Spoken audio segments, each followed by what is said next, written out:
want you to take a look at this baby. What you're drawn to are her eyes and the skin you love to touch. But today I'm going to talk to you about something you can't see. What's going on up in that little brain of hers? The modern tools of neuroscience are demonstrating to us that what's going on up there is nothing short of rocket science. And what we're learning is going to shed some light on what the Romantic writers and poets described as the celestial openness of the child's mind.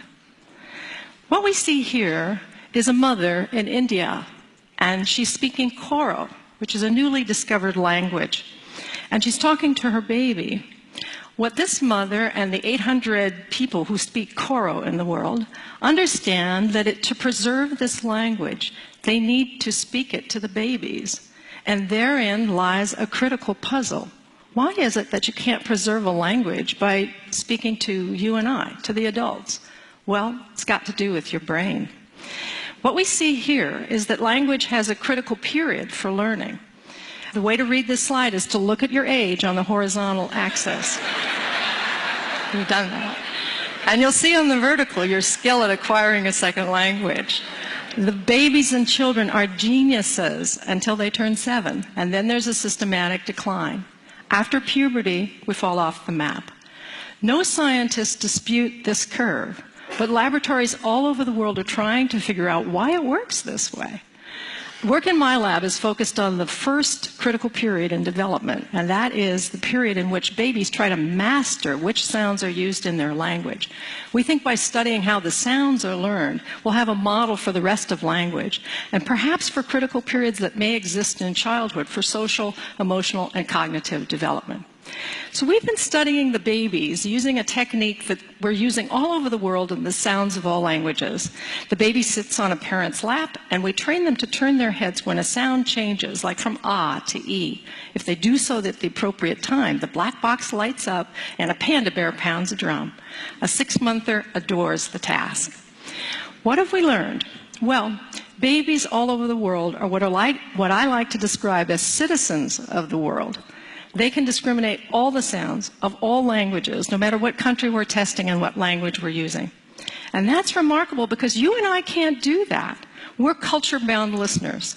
We can discriminate the sounds of our own language, but not those of foreign languages. So the question arises, when do those citizens of the world turn into the language-bound listeners that we are? And the answer? Before their first birthdays. What you see here is performance on that head turn task for babies tested in Tokyo and in the United States, here in Seattle, as they listen to ra and la, sounds important to English but not to Japanese. So at 6 to 8 months, the babies are totally equivalent. 2 months later, something incredible occurs. The babies in the United States are getting a lot better. The babies in Japan are getting a lot worse. But both of those groups of babies are preparing for exactly the language that they're going to learn. So the question is, what's happening during this critical 2-month period? This is the critical period for sound development. But what's going on up there? So there are 2 things going on. The first is that the babies are listening intently to us, and they're taking statistics as they listen to us talk. They're taking statistics. So listen to 2 mothers speaking motherese, the universal language we use when we talk to kids. First in English and then in Japanese. I love your big blue eyes. So pretty and nice. うわー、大きな茶色いお目目。そして綺麗な黒い髪。 During the production of speech, when babies listen, what they're doing is taking statistics on the language that they hear. And those distributions grow. And what we've learned is that babies are sensitive to the statistics, and the statistics of Japanese and English are very, very different.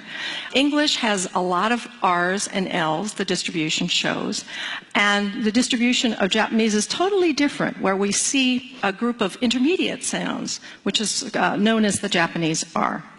So babies absorb the statistics of the language, and it changes their brains. It changes them from the citizens of the world to the culture-bound listeners that we are. But we as adults are no longer absorbing those statistics. We're governed by the representations in memory that were formed early in development. So what we're seeing here is changing our models of what the critical period is about. We're arguing from a mathematical standpoint that the learning of language material may slow down when our distribution stabilized. It's raising lots of questions about bilingual people. Bilinguals must keep two sets of statistics in mind at once and flip between them, one after the other, depending on who they're speaking to. So we asked ourselves, can the babies take statistics on a brand new language? And we tested this by exposing American babies who'd never heard a second language to Mandarin for the first time during the critical period. We knew that when monolinguals were tested in Taipei and Seattle on the Mandarin sounds, they showed the same pattern. 6 to 8 months, they're totally equivalent. 2 months later, something incredible happens. But the Taiwanese babies are getting better, not the American babies. What we did was expose American babies during this period to Mandarin. It was like having Mandarin relatives come and visit for a month and move into your house and talk to the babies for 12 sessions. Here's what it looked like in the laboratory. 发生了什么事情哦？小小熊七七在这里，一个绿色的圈圈，绿色的圈圈，绿色的圈圈，转一下，转一圈，嘿，一圈，再一次哦，转一二三。 So what have we done to their little brains? We had to run a control group to make sure that just coming into the laboratory didn't improve your Mandarin skills. So a group of babies came in and listened to English, and we can see from the graph that exposure to English didn't improve their Mandarin. But look what happened to the babies exposed to Mandarin for 12 sessions. They were as good as the babies in Taiwan who'd been listening for 10.5 months. What it demonstrated is that babies take statistics on a new language. Whatever you put in front of them, they'll take statistics on. But we wondered what role the human being played in this learning exercise. So we ran another group of babies in which the kids get the same dosage, the same 12 sessions, but over a television set. And another group of babies who had just audio exposure and looked at a teddy bear on the screen. What did we do to their brains? What you see here is the audio result, no learning whatsoever, and the video result. No learning whatsoever. It takes a human being for babies to take their statistics. The social brain is controlling when the babies are taking their statistics. We want to get inside the brain and see this thing happening as babies are in front of televisions as opposed to in front of human beings. Thankfully, we have a new machine, magnetoencephalography, that allows us to do this. It looks like a hairdryer from Mars, but it's completely safe, completely non-invasive, and silent. We're looking at millimeter accuracy with regard to spatial and millisecond accuracy using 306 squids. These are superconducting quantum interference devices to pick up the magnetic fields that change as we do our thinking. We're the first in the world to record babies in an MEG machine while they are learning. So this is little Emma. She's a 6-monther, and she's listening to various languages in the earphones that are in her ears. You can see she can move around. We're tracking her head with little pellets in a cap, so she's free to move, completely unconstrained. It's a technical tour de force. What are we seeing?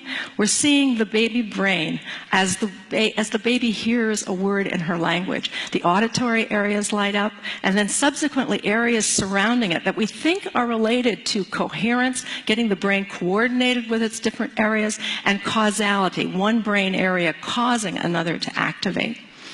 We are embarking on a grand and golden age of knowledge about the child's brain development. We're going to be able to see a child's brain as they experience an emotion, as they learn to speak and read, as they solve a math problem, as they have an idea.